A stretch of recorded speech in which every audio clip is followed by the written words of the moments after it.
Hello.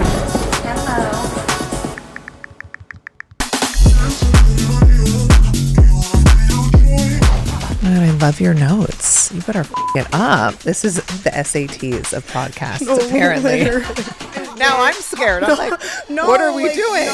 I do feel like all of this and why I wanted to talk about it will actually be just a relief on me. I feel like it's kind of been, all of this has been like eating me alive inside a little bit. When you say something as a content creator, someone with a following, people listen to you. I know, and it's a lot of responsibility. It's a lot of responsibility, and I'm sharing my journey, but I'm not here to tell anyone what to do. You should see the messages I get on the daily. I feel like people just want like an answer from me, and that's not what I'm giving. I just want it to be on my terms, right. And because I want to, not because anyone's making me.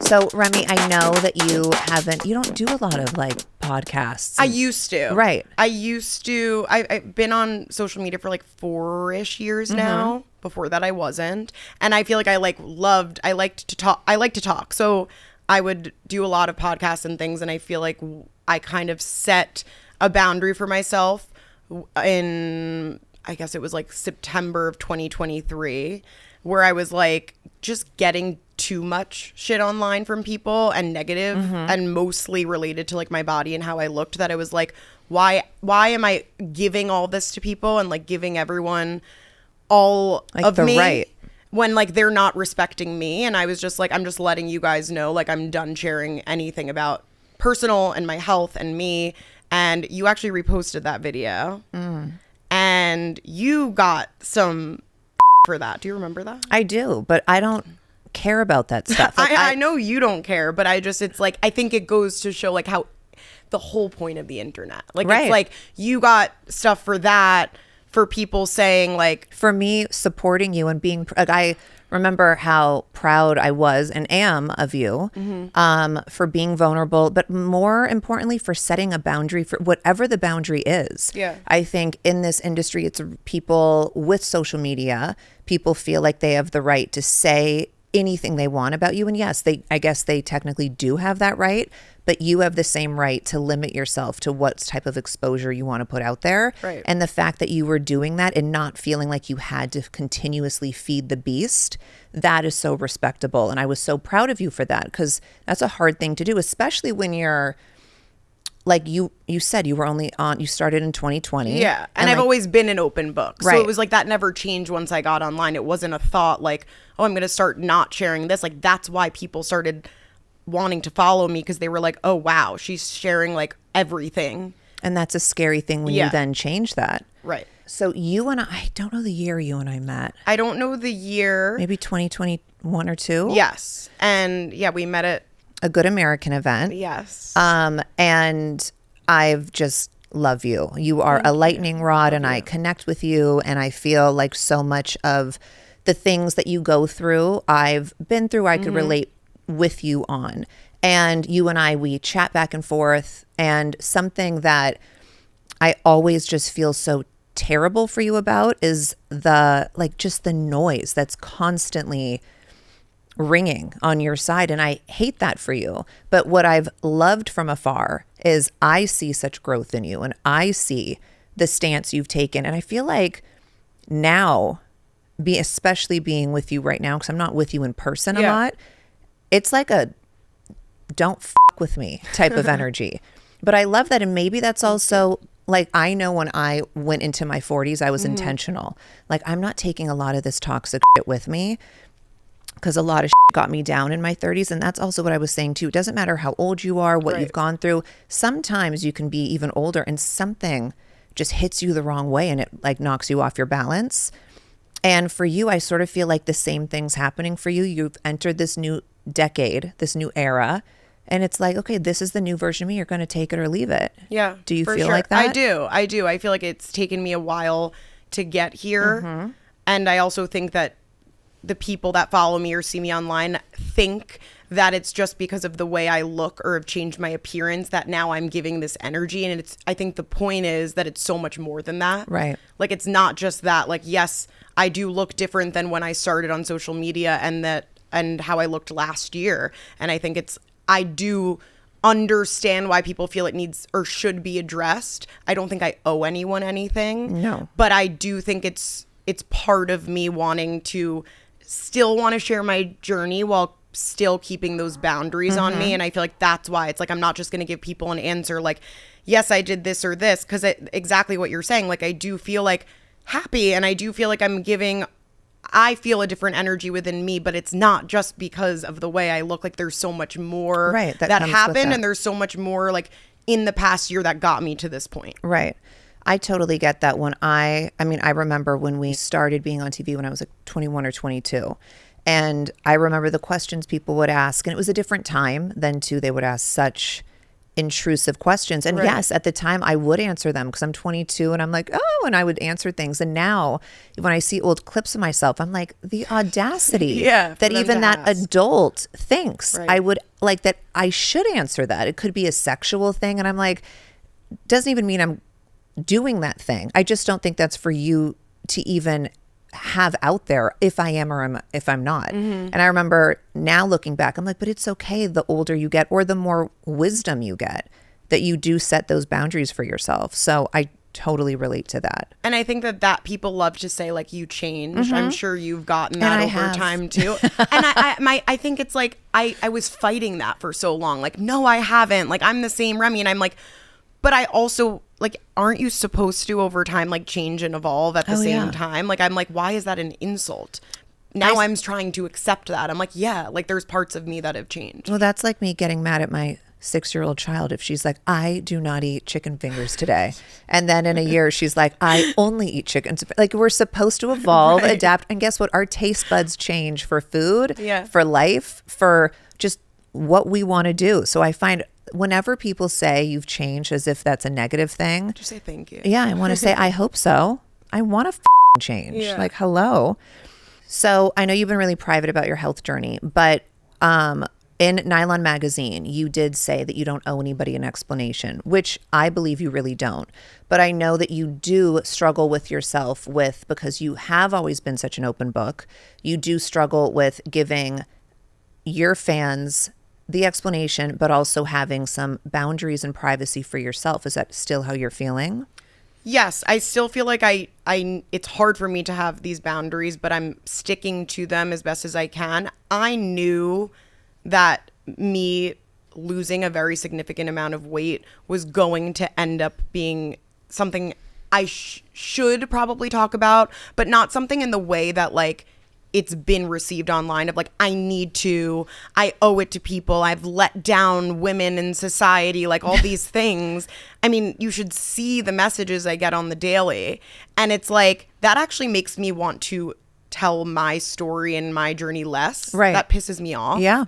The people and the reason that I do then feel like guilty and like I do want to talk about it is for the people that like, I guess I used to be, that message me and are like so desperate for like, you seem guidance. Happier. Like I would love to figure out a way to be happy too. And they're basing that just on my body. And there's obviously more to that. But like, I used to actually message people. I don't remember who or when, but before I had a following of like when I would see people lose weight or just going through any sort of life journey and look happier, and I would be like, I need help. Like I remember being that. Right. So those are the people that then I'm just like, I love to help people I'm not saying I have all of the answers because I literally don't, but by just sharing my story, and that's what I miss and feel like I lost that connection a little bit with my followers, but I needed to do it for me. Like I needed to give myself the whole past year to heal and like figure out what even just happened. Right.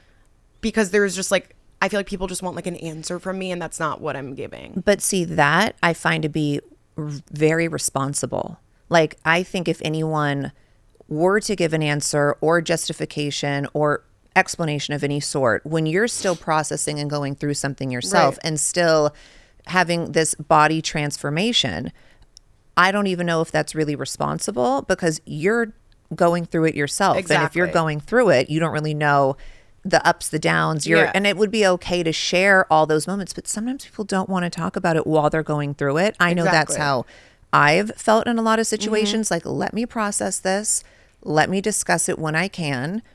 And I think that's the mature thing to do. I agree. And I think that I always did it a different way, which I don't regret those things. Like, even just like going through a breakup online and bringing my followers through that. Like, I needed that because I actually needed their support and never went through something like that. Like the accountability. Like, so you don't go back. That's for sure. You need That to be like, too. nope, I'm not going to go back to that person. But this situation, I stuck to what I actually feel. I don't regret that. And I don't feel like I owed anyone anything. I think it's more just at this point, I can't like live my life and post because I am someone that just posts on social. Like, I started by posting on social media. I do other things. But like, if I post any video, it's just about at this point, like, well, are you going to tell us how you lost the weight? And are you going to give us answers? You're lying. You're not sharing anything. And like, it's kind of at this point eating me alive. And it's not, and I had to really think about it. I just want it to be on my terms when I was ready and because I want to, not because anyone's making me. Well, what, if anything, do you want to share about your health journey? I do want to say that before saying all of this, I'm not a doctor and I'm sharing my journey, but I'm not here to tell anyone what to do. When I posted that video in 2023, I feel like that's when things started kind of going downhill with my health, September 2023, where I told people I wasn't going to share any more about it. That's when I started feeling it myself. It wasn't just like other people around me. I've always had, noise and things from my parents telling me to lose weight, just like growing up with that. And, especially as I gained more weight, which was frustrating. I definitely felt that from like my boyfriend at the time, but that was more of what I wasn't sure. And I felt that from like friends and family, like it was like this unsaid thing. I think from the start in 2020, I gained probably like 80 to 100 pounds to 2023. So that, I'm not looking at it in that way, but everyone else online would let me know about how much weight I gained, which was such a like mind, can I say? Yeah, you could say anything. Like a mind Yeah. and really confused me. So it was everyone else letting me know that. But at that same time, I was actually like, I remember like my back went out. I was in bed for like a month. Wow. Like I was like, if I even like turned a little, I would like scream in pain. I would here and there when I could go to, I don't know, fashion events or I had friends' weddings and things. And I would literally bring Dr. Scholl's shoes because I could not stand in my heels. And I was wearing like gowns with these shoes because I was in so much pain. My knees were going out. I would get glam done and it would be off my face in 20 minutes because I was like dripping sweat in my apartment off my face. I think there was like those things, but then there became more serious things where it actually started like clicking a little for me. I was in pain, so that was one. But then like I had a constant period and my doctor was telling me I was becoming infertile and at 28 and that's scary. Yeah. And I was, a lot of things like I was tracking I was always going to a doctor. So I was like tracking and seeing kind of how things were going downhill in terms of my heart, my cholesterol. I mean, they were telling me I was morbidly obese and there was a number of things. I think the infertile thing definitely hit me. Right. And literally the pain that I was in and like limping and like couldn't walk normally, things like that. And then I remember actually that day, again, I keep going back to that video that I posted that you reposted, but that day was when I made this decision because I was like, okay. Do you regret posting that video? No. Okay, good. I don't regret posting that video. I wish that people remembered it, but people, like I thought that was going to be like my savior of like, well, I already said that I'm not going to share it anymore. Got it. But like, no, people like they don't pay attention to that. And normally not like the good. They're just holding on to whatever they want to be angry about. They're just like, well, you aren't being the same you. And I'm like, but I told you a long time ago I was done doing that. I want to pin this. Yeah. So no, I've reposted it 5 times. Like, it's like, I'm like, no one's going to listen. I'm right. Not. You're like, whatever. So that day I was like, if none of these people existed in my life that feel this way or all of these outside people, what would I do now? And I already feel like I tried everything. I feel like it's important to say what I tried because I also like really dealt with binge eating for years. I would say like 2019 on. I always did like diets and restricted, and then gained weight, lost weight, like the typical growing up, like did the diets with my mom for fun, like, you know, that ended up traumatizing me later on. But it was a different time. It was like a different everyone, time. I know that sounds crazy. No, it's not crazy. It was things were acceptable in the 90s, early 2000s sure. that, I mean, would not fly. I have the days. conversation with my mom all the time. Like, I'm like, I want to not hold this against you. I love you. Like, it's really not our parents. If you like put in context the timing, they were just doing the best that they knew how. Yes. So I tried a number of things. I went to a very like serious 6-week intensive binge eating program. Right before that, I went to like Overeaters Anonymous meetings, which I'm not sure if people even know. It's literally like AA. You sit in a circle like, hi, I'm Remi. And I tried everything. Like, I was desperate. You know, I did that program. And after that program, which I think was the summer of 2022, it would be like the ultimate no to do something that had to do with weight loss after that. But that's when the Ozempic stuff was coming out and like people started using it. I think I said this before. I'm not sure if I ever did, but I tried Ozempic before it was even a thing in 2020 when it just came out. Okay. During COVID, and like my doctor was just like, oh, you're pre-diabetic, you should try this. I went on it. I lost probably like 10 pounds, but I was really sick and threw up a lot from it. Like, it just didn't work for me. Right. And then after the eating disorder program, I was like, I gained a lot of weight from that program just based on like what they tell you to do. And like, you're eating a lot. Whatever your program is, I gained a lot more weight. So I was even in more pain and more uncomfortable. And I was like, I don't care anymore. I'm going to try Ozempic again. Right. So I tried it again.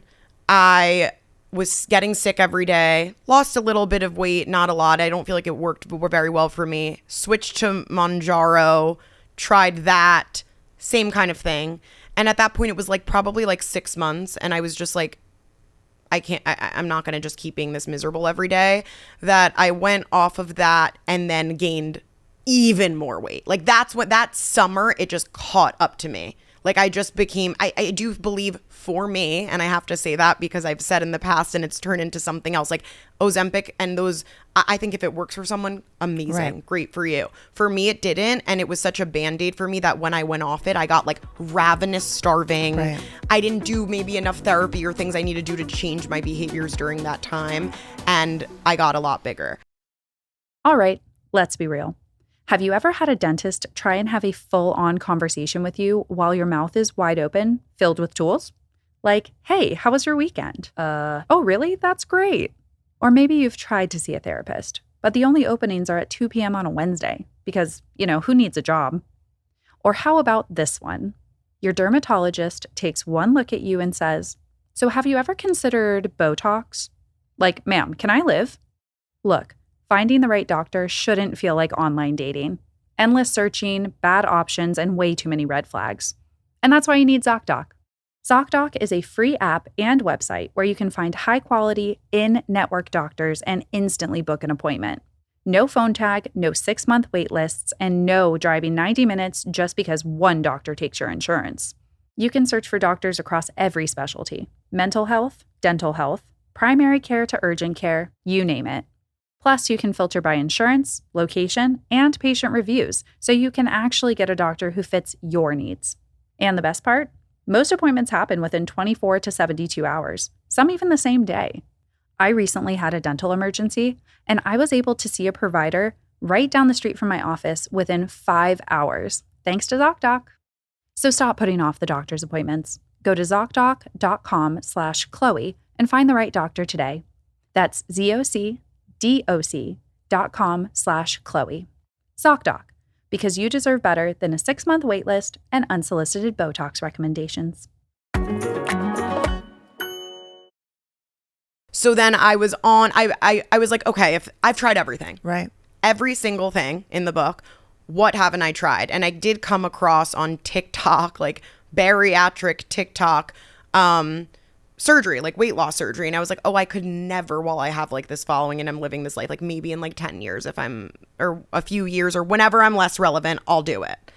And I just think that day I was like, let me inquire. Like, I don't care. Right.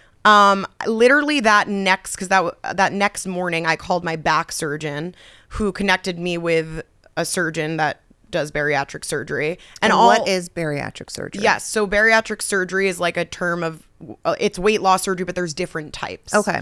And what I would see, what I feel like is most common and what I would see on TikTok, the only one I would see mostly was the sleeve, the gastric sleeve. Right. Which is the only thing I was looking at because I was just seeing, oh, the recovery's easy. It's not that big a deal. And maybe I'll do that. When I called my surgeon, I thought it was interesting because, well, who became my surgeon, he said, I explained the binge eating. I explained everything I was going through. And he's like, you can't do the sleeve.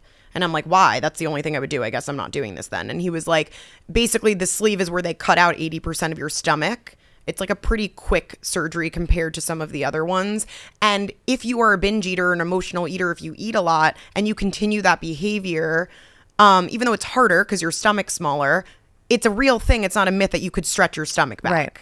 So I have a few people that did the sleeve and that's what happened to them. Right. So they're like not even, a lot of people go back and have to get a revision surgery or something else or go on Ozempic or any of those things after because it didn't work for them. And he was like, this isn't going to work for you. And I was like, why would I do something that he's telling me isn't going to work? So I was like, what's the alternative? There's also the bypass. So again, this is all under bariatric surgery. What he told me is that there was a newer surgery, which is what I did. And what everyone online, of course, at this point, everyone's like, okay, well, she did one of the shots or she did the sleeve or something. Like no one guessed this because it's not a known thing. So new. So it's called SADIE, which is a very long name, but it's like the acronym is SADIE, which I would say is a mix of both of those surgeries. They cut out 80% of the stomach. They move around the intestines. I also was, got with my health issues, ended up having a fatty liver. So they actually had to like hold up the liver during that too, because it could be dangerous. And why even talking about this, would I think that the recovery would be so simple is insane. But I was told that. How was the recovery? Brutal. The worst thing of my life. Oh my gosh. I did the surgery. He did tell me. And it's I can't blame him because it's what most people, I had a rarer situation. I just reacted differently. That's the point. Like, this is my journey. Everyone reacts differently to everything. Right. And I did the surgery. He said I would be out of the hospital in a day and that in 5 days I could travel and like go back to my work schedule. I couldn't leave the hospital. I couldn't swallow water. I was like projectile vomiting. I was just like, they don't let you leave if you can't drink water. I was so sick. I was in recovery for hours after, like in the recovery room. But then that went on for 6 weeks. Stop. No, like it was hell. That's like literally brutal. hell. And again, he said this wasn't normal. So that was actually making me feel worse at the same time. I'm like, something's wrong. I should have never done this. Scary. Like I literally ruined my body, like ruined everything. I was home. I started like, I went home and was with my parents, like ended up going, I tried being home in my apartment when I was with my boyfriend at the time. So he was, trying to be as supportive as he could be. But I ended up going and living with my parents because they were concerned. And like, I was nonstop throwing up. I could not eat. And this went on so long that I got in like a very scary, like deep depression. I did not want to live anymore. Like I would literally just like stare at the wall all day and be sick. Like it was just horrifying. Remi. And I think at that time, I had a lot of regret. I was like, oh my God, I've been this person that people like looked up to online for this whole time of like, I won't say body positive because that wasn't me. Right. But I always said if I was uncomfortable in my body or struggling, I was very open that I was struggling. Right. But I was this person that was like, but be confident in whatever you look like. And I still do believe that. And I believe that anyone can. If you are in a bigger body, you could be happy, you could be healthy. No one could tell you're unhealthy unless you only know your health. And I have so many friends that are. I actually was so jealous of those people and like wanted to get there. And I couldn't because my journey was different and I was in pain and I was struggling with health. And this is what I felt I needed to do. I think that's, first of all, it's very brave that you're sharing that. And I think what I can sense from you and what I know from our conversations is you are so much happier now. But I know that's also a slew of other things that you've worked on. It's not just the physical part. There was a lot internal. And still every day I'm working on myself. And there's days I give myself pep talks. I'm like, nope, it's going to be a good day. Like it's all about the mindset. Do you feel like now, because it's been over a year. A little over a year, yeah. Do you feel like now you're in a good place, not just body-wise, but yeah, sure, aesthetically? Like, Yeah. are you like, damn, I love myself? But internally, are you like, damn, I love myself? I think I'm getting there. Okay. I think that I've been like so nervous to say this, of how to say it the right way, but I'm going to be completely honest. Like, I think I still have struggles. I think we're all going to have struggles in whatever body or whatever point we're in our life.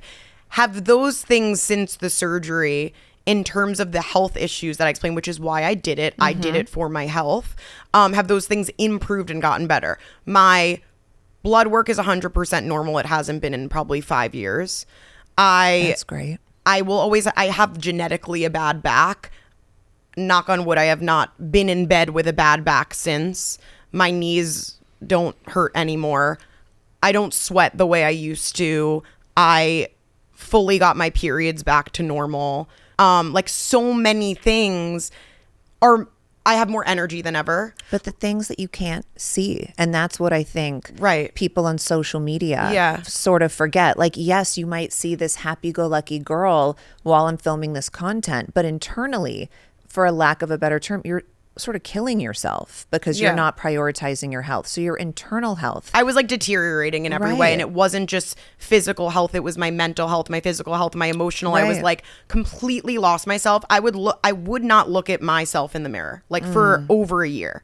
Like, I would literally like try and look at like maybe just the glam I got in just my face. I would not connect my face with my body. Like, I completely just disconnected myself. So yes, since then I've fully been working on like trying to reconnect myself. Like, I look very different. I also could not control the amount of weight that I lost. I did not want to. I'll be completely honest. I'm probably the only person that's ever gone into a weight loss surgery and been like, how do I make sure I don't lose too much and I stay curvy? Like, he was like, no, like after the fact. And I was like, I literally like have called him and been like, what can I do to stop the weight loss? Like, I didn't want to get to this point. I wanted to still be able to be healthy but curvy. I loved my curves. I always have.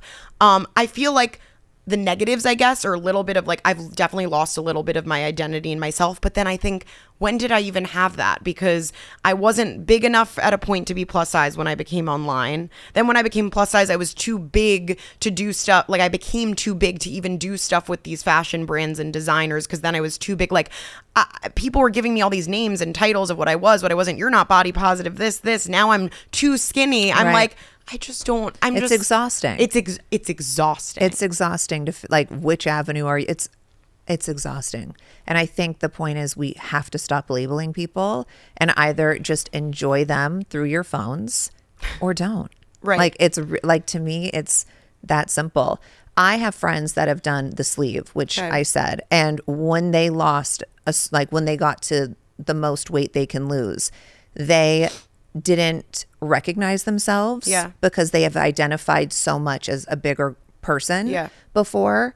That's the point of what you said before. How the hell was I supposed to share my thoughts that I'm still figuring out with everyone else? Because then when you say something as an influencer or content creator, someone with a following, people look at it as like they're going to listen to you. I know. And it's a lot of responsibility. It's a lot of responsibility. And I don't want to be a person that's a weight loss surgery advocate, because like, what if what if they have this bad recovery? Like, I want to be so open that I had a horrible recovery, but that I do feel better now. Right. I want to share both sides to it. I think that's important. I'm still processing all of it.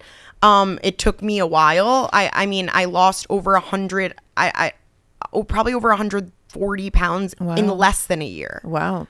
I don't even know. I didn't even realize. Right. So I always say to people, because my journey, I always say there's not a one size fits all. Yeah. Because I've tried everything under the sun.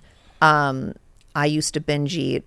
It was horrible, and I get that guilt. You binge eat, it feels so good in the moment, and then as soon as you're done, you're crying and the shame and the guilt, and then the next day, for some reason, you sort of do it again. I used to have that same situation. I didn't go to the Overeaters Anonymous and stuff like that. I don't really know what I did therapy, but it's a horrible feeling. I've gotten control through my workouts. Like, that's how I work, but everyone's different, and there's no one's, and I also don't want to be like, all you have to do is work out. It's not that easy. Right. It's taken me, I've been working out for like 10 years, but it's baby steps. I had to like, it took me a very long time to get to where I am. And people forget that.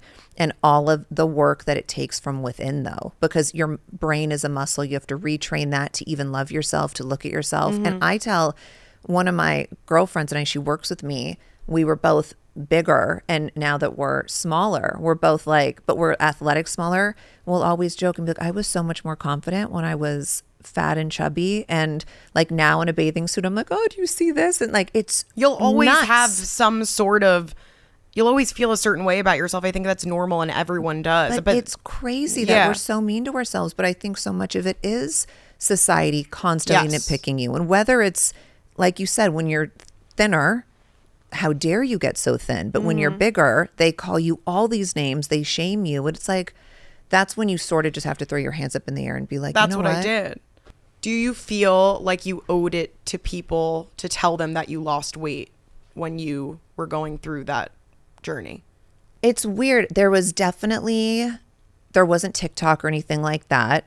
And I feel like TikTok and Twitter it was like new Twitter and newer Instagram.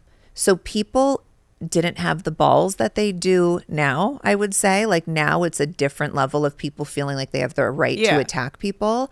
But people definitely would make their assumptions. And I mean, I would work out but they always were like, you're not the same person anymore. You're not funny. We liked the fat Khloe. Always saying, it's like, well, that's not nice either. Like it's, but always as if I let so many people down. And that's why I relate to what you're saying so much. But you just have to worry about not letting yourself down.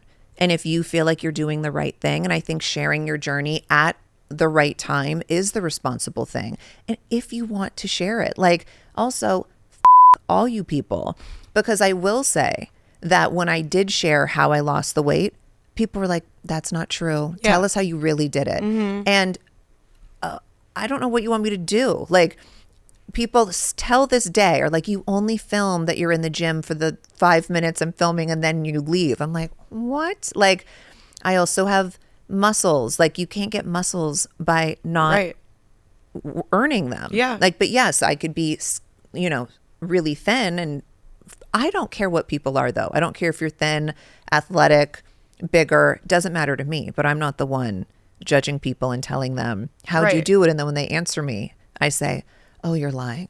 Exactly. So when I was asked and told my story, it was never good enough. And I'm only saying that to maybe, I don't want to say warn you, but just prepare you that no matter what, even though you're admitting, I did a weight loss surgery. It wasn't ideal, but I feel great now. They're going to be like, you still let us down. Or is that all you did? What else did you do? Like I tell everyone, I got my nose done, and people are like, and I go, I would tell you if someone wants to. I want to know what other people do, so I could go to their doctor. Like, well, I was thinking fair.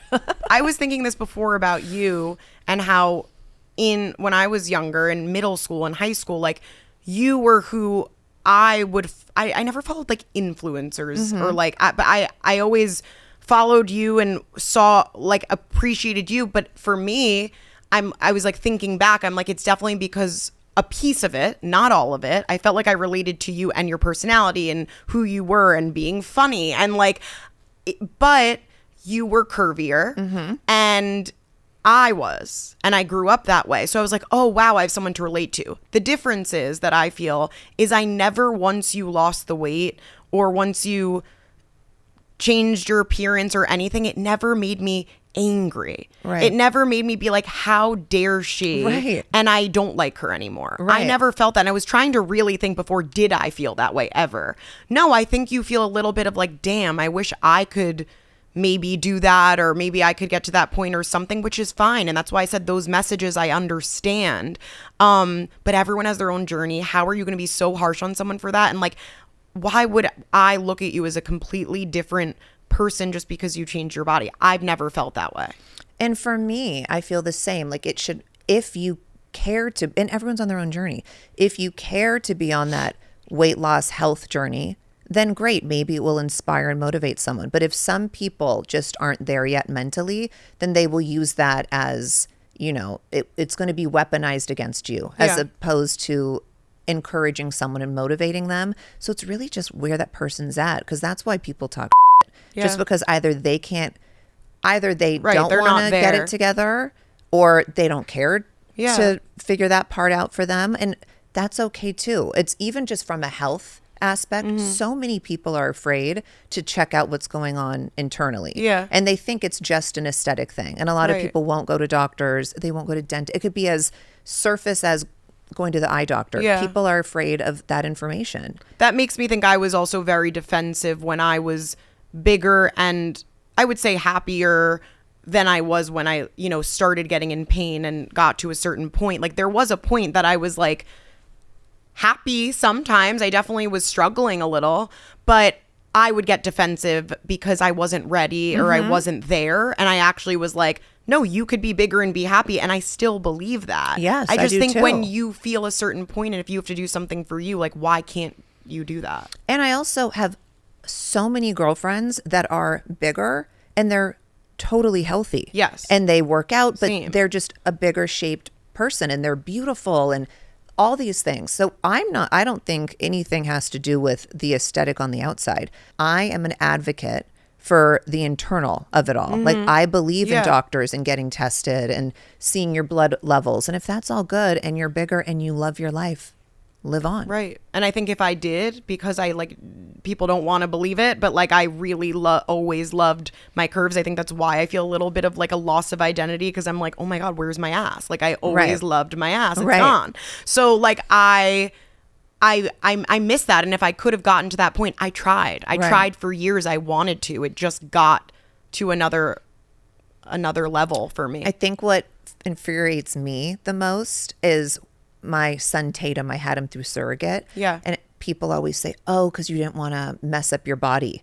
And I'm like, no, it's so not that vain of a reason. I literally was not able to carry him, and I would have loved to, but I wasn't able to. And my doctor, even, I remember I had the appointment on my show. This goes back to the video you posted.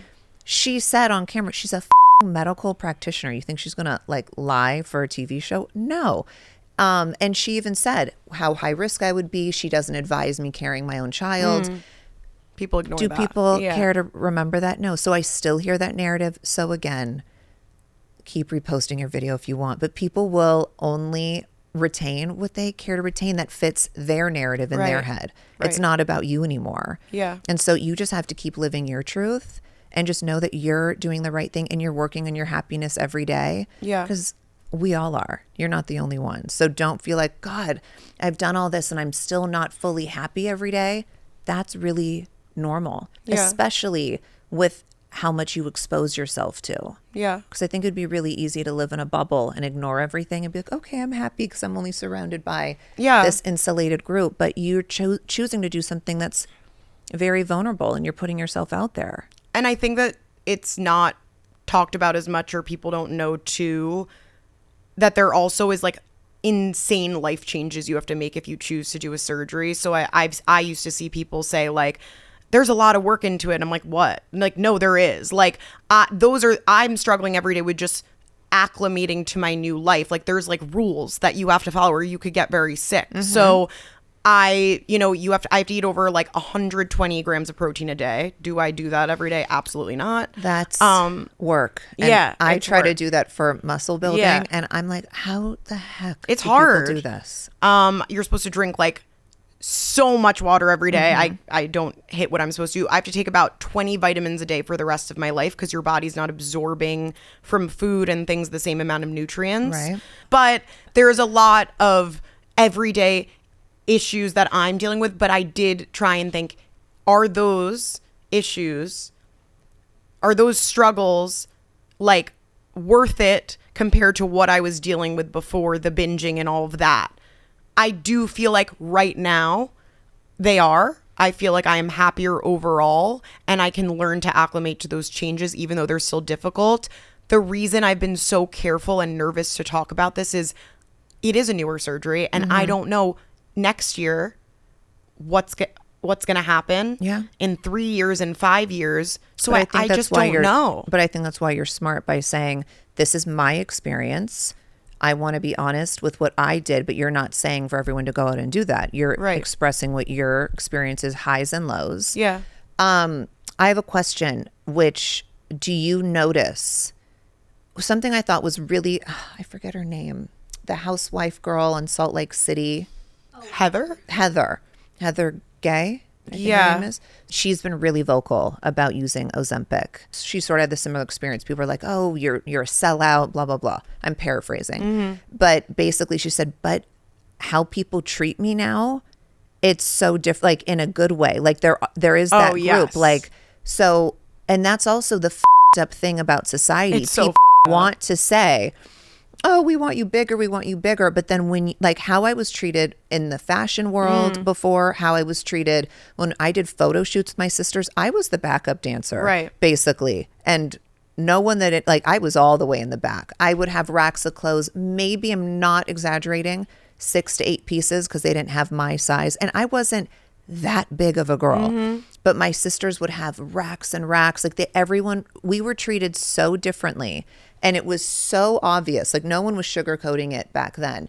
And when she said that publicly, I was like, oh my gosh, I get it. Like I feel the same way. And now even when I'm invited to things or people would not even look me in my eye, they would meet my sisters and be like, hi. And I'm like, I had a lot of sass then. So I'd be like, look me in my eye if you're going to shake my hand. Like I would not let them slide. But the difference in how I was treated versus now, I think that's also why I get so turned off from a lot of these events. And I'm like, I'm not going on your red carpet. Yeah. You guys didn't invite me before. You were such a to me before. Or I remember what you said about me. Like people don't, words hurt and they leave scars. So I'm like, I remember all that. Yeah. But my long comment of that is, do you feel the similar way? It's wild. Yeah. It's wild. And I have used this and my learning all this is like a sociology experiment. I'm like, people are so interesting. Like not just the people saying the negative things, it's the people saying the positive things. It's the way that like, they're like, you look so happy. And I'm like, cause I lost weight. Like, what does that mean? I'm just like very interested in what everyone's thoughts are. And yeah, even for years, not getting attention for a while from men. Yeah. And now getting lots of it. Yeah. With the fashion brands, I mean, all I did was I care about fashion inclusivity no matter what size I am. And I still will, when I'm working on lines, I just came out with a line that goes up to a 6X. I'm not going to change my stance just because of how my body looks. And even with that, the amount of brands that or designers that invite me now, but that didn't invite me before, I'm like you, I remember everything. So I'm like, I'm good. Thank you though. Yeah. Like no beef, but I remember. Right. I'll never forget. Never forget. And I do think it's really, really interesting the way people treat people based on how they look. It's up.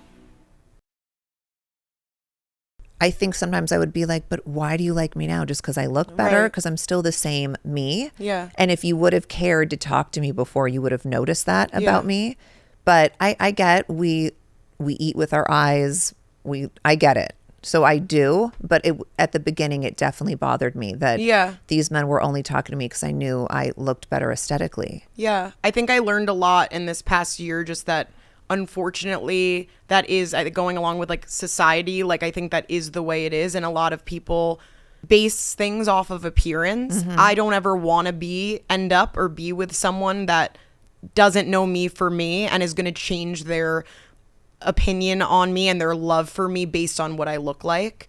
I think I didn't know that at the time. I've told you before that I had a lot of people know that I had my first relationship I started dating him at 27, and that was during all of everything. Right.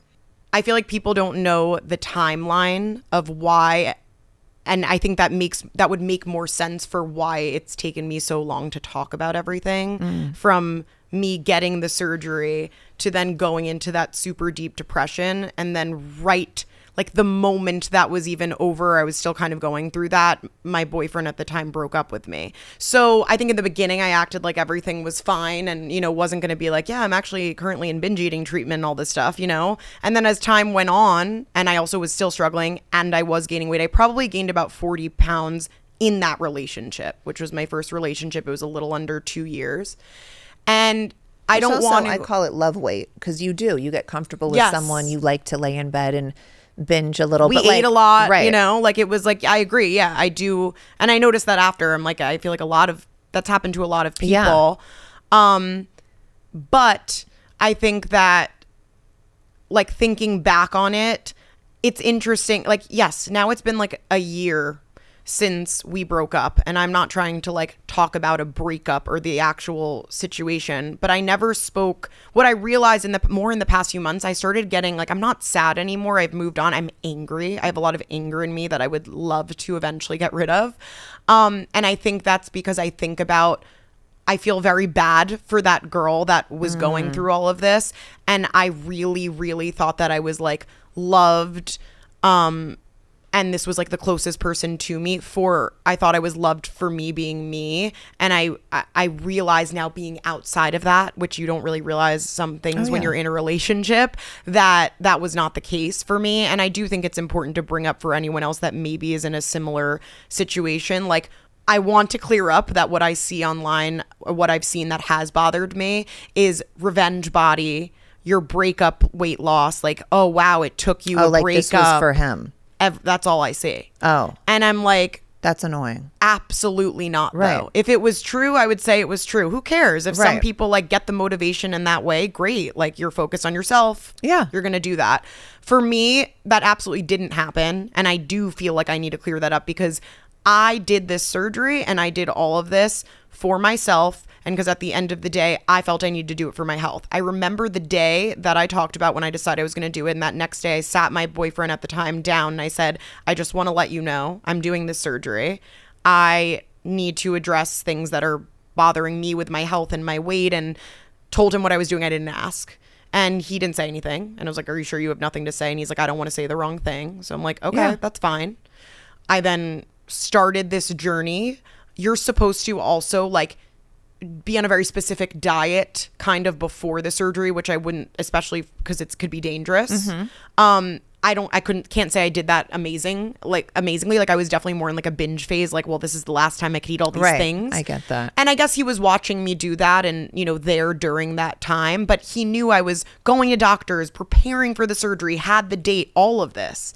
And this was all around the time that I was like struggling the most. And I remember it was like right after my sister's wedding, which was in November, and I was getting the surgery December 11th. That was definitely my lowest, and my lowest point mentally, but also physically.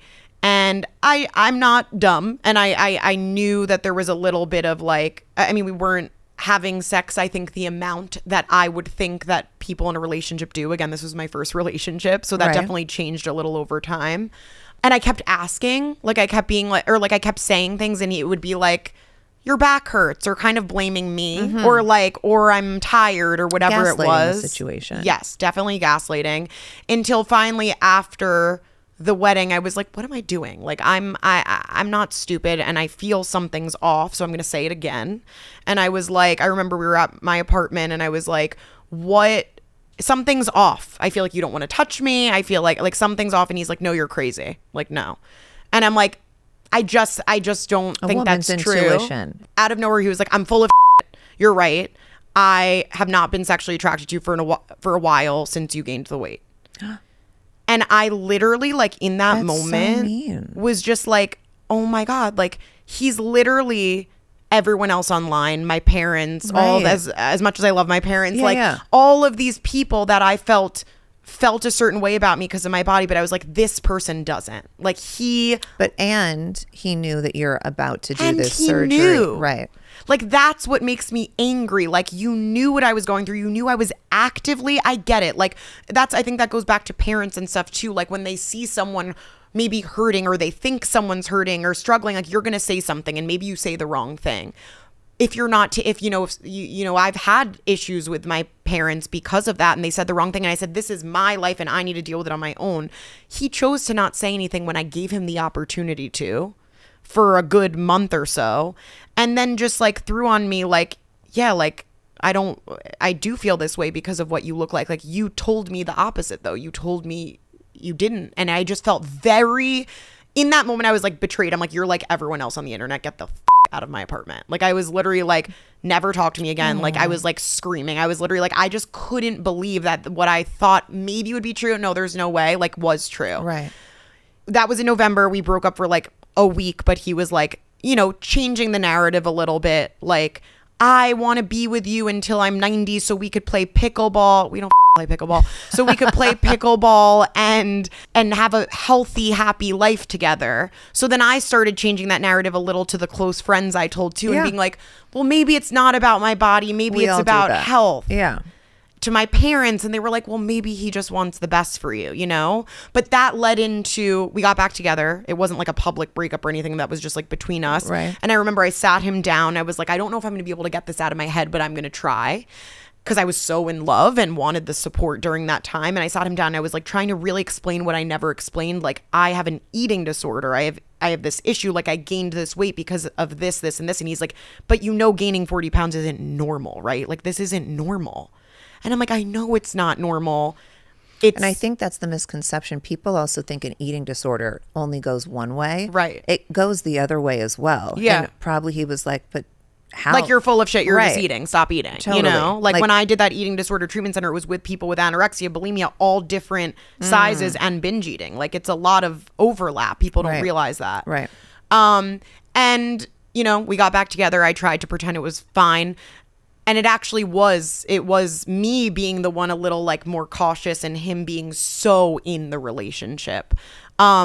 He would say things though, like during that time of like, I can't wait for you to lose the weight so we could actually like, I could throw you around in bed and we could actually have fun. You know, things that I just am like looking back, you know, like even telling me like, and this was before the knowing about the surgery, like don't eat the rice on that or this or this. And I'm just like now being out of it. And thinking of all of it, I'm like, I feel like I really let myself down and also let like other people. And maybe that's part of the reason I shut down online too. Like I was just like, I completely let myself down too. And other people of like, I'm supposed to be this like girl that's like taking no and being like, never let yourself, you know, like I let this like man make me, I can't ever blame someone for how I feel about myself. But I really lost all of my confidence in that situation. I think somebody else did not great things to you and it affected you. And that's completely normal. And it happens to everybody. And somebody that says it doesn't, they're full of shit. I know that I've been in relationships and the way I've been treated by that person, yes, I should walk around and be like, well, you, and I don't deserve that. But it's not that easy. And you do let that affect you and you become almost like a shell of yourself. And I think that sometimes, well, I know, sometimes you have to be like knocked the out, basically, for you to wake up. And something really bad, because for me at least, I agree. I had a lot of red flags and I was colorblind and I didn't see any of them. And things would happen and I would be like, you just sort of either ignore them, you go through life, you make an excuse, like you said, and then something really bad has to happen, at least for me, that I had to wake up and be like, oh, okay, that wasn't what it really was. It was something I was trying to create in this fantasy that I wanted to live because that's what I wanted, but I don't want it at this cost. And I think that's what you were doing. And anyone that says they haven't done that in their life, they're lying. And especially that that's your first relationship. It's so much harder to learn something the first time. I've had not hundreds, but I've had tons of relationships. And still, I'm learning with every one. And more so because we do change and we evolve and we learn new boundaries that we want to set. And sometimes we feel guilty for setting them and we can't feel that way. Yeah. And I think what happened to you in that experience is really horrible. But I think so much greatness is going to come out of you from that experience. Yeah. And that's why the anger you have now, there's different stages of grieving. And that's what you're doing. And you went through whatever stages first, the sad, and sometimes you even have like these fond memories. Like that's a stage. You're like, I miss, you like yearn for that person. And it's not even the person.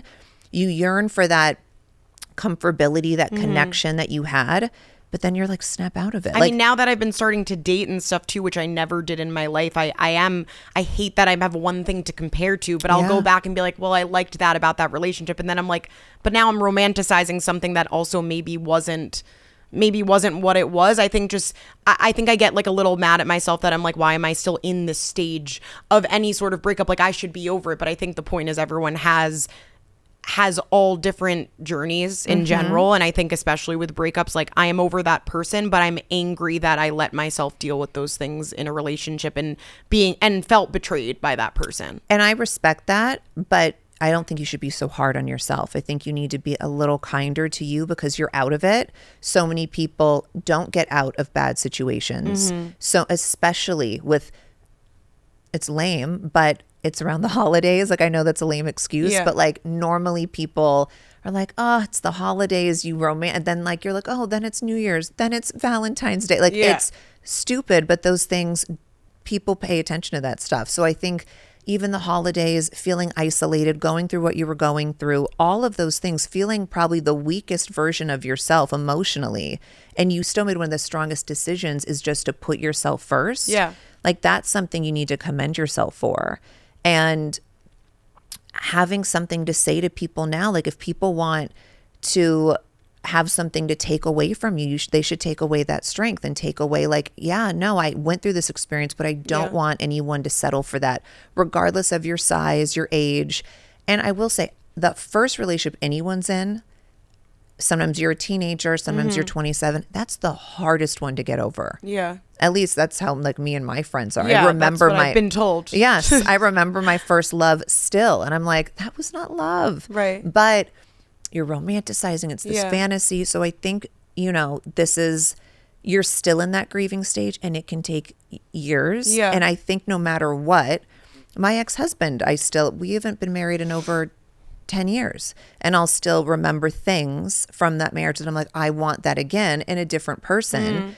But I think it's also okay to cherry pick things from different relationships and be like, I want that. Even friendships. Be like, I love how I'm friends with this person, or I like how that person talks to me or treats me. I think all those things are totally okay to do, and you should, as long as you can say it without the anger or the sadness, I think that's the step you have to get over, just saying it like matter-of-factly, but not in any hurry. You go through that when you go through it.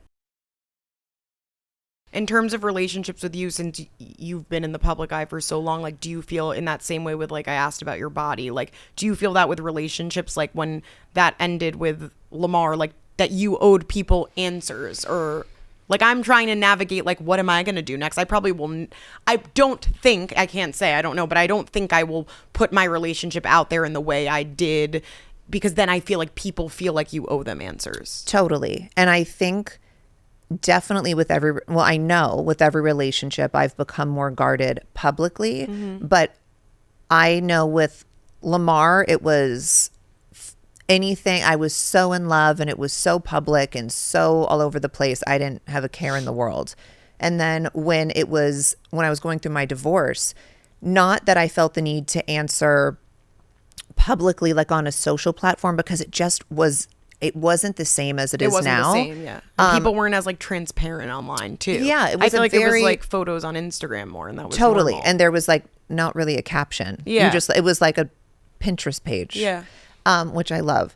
But so I would explain myself on my show because I feel like that's my job too. And with Tristan, I feel the same way. I felt like I would never give, people do like statements and like they post it with their publicist. Yeah. I've never been that person, but that's because I have a platform like my TV show. Right. And you were like, I'll do this there. Right. So I do that there. But moving forward, I would never, unless I'm like in a really serious relationship, I wouldn't have back in the day, I would date someone and have the cameras follow me. Yeah. Because it was just a different time. I would never do that now. And I'm not even sure how much I would want them on the show per se. Not that I want to be secretive. I just think that we all deserve a little piece of privacy.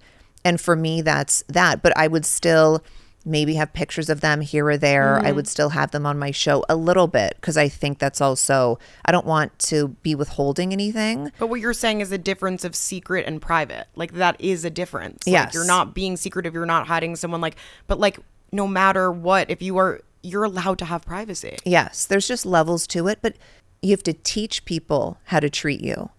And people will learn once you teach them that. So whatever you allow, that's what they're going to have to accept. And you're going to have to get over the guilt of, am I letting them down? Am I not giving them enough? I mean, social media is definitely a gift and a curse. And you don't want to fall into that quicksand. I have another question for you. Tell just me. in terms of like relationship, like did you have like a very angry stage where then how do you let that anger go, not for that person, but for you? Oh my God, was I in an angry stage? It's weird now that so much time has passed with Lamar. Like I sort of forget exactly my anger stage, but I know I had one. Yeah. But because Tristan is more recent, I mean, I did not talk to Tristan for a long time. Now I'm like remembering you screaming on TV. So was that after Lamar or was that the... I'm sure both. Oh, the liar? Oh, yeah. The liar was after Tristan. I'm like, oh, wait, so you were angry. No, Okay. I was so angry, Okay. but I was like I did not handle it well. Angry. Liar. That was, yes, but I've been angry for both parties. Yeah. But Tristan, I was definitely angrier probably on camera. Like Lamar stuff, I felt like I had like more alone time with that. But you just work through it. But I remember, I mean, sadly, Tristan's mom passed away, but we weren't talking until his mom did pass away. And so it made me be like, oh, there's bigger things happening. Yeah. And I knew eventually I would move on because we had kids together. I think when you don't have kids with someone, you can hold on to that anger more. Right. Because you don't have to talk to them. So it's easier. But I'm the type of person, the only way to get through your feelings is to literally go through the feelings. Yeah. So you have to live them. I don't like when people are like, it's been 6 months, get over it. Or it's been years. I'm not going to be over it till I want to be over it. Yeah, I and if agree. you want to be angry, but I'm someone like I would write a lot. I like to write just for myself, not for anybody. Yeah. And that's therapy for me. I will be a beast in the gym because I will box and I will do whatever and envision whomever I need to envision that I'm kicking their ass. Like those things are my therapy. Yeah. And everyone's different. You might need to go to like a real therapist and talk it out, but whatever the case may be. But I think all those feelings are fine.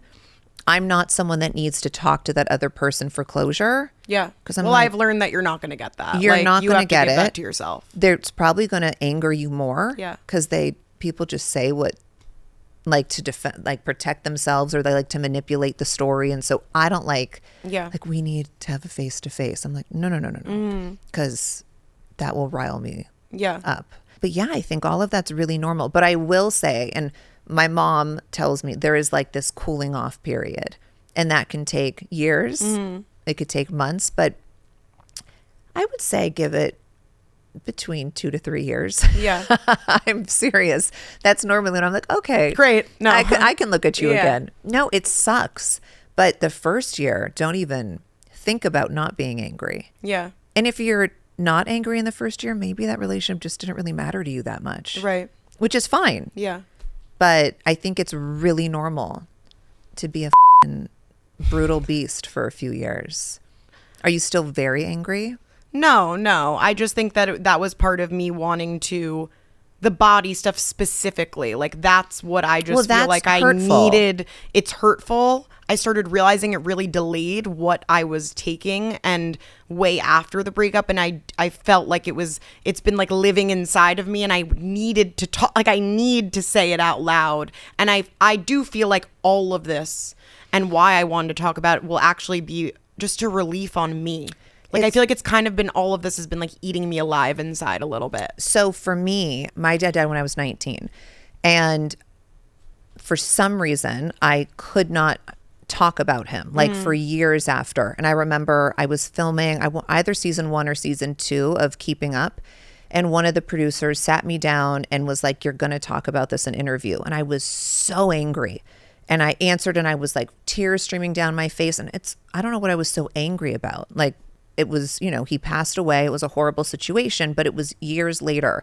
And I just never would speak about it. And after I did that interview and after it aired, I remember after I left the interview, I felt so exhausted. And I was like, that took everything out of me. And I was, I think, maybe a little bit angrier.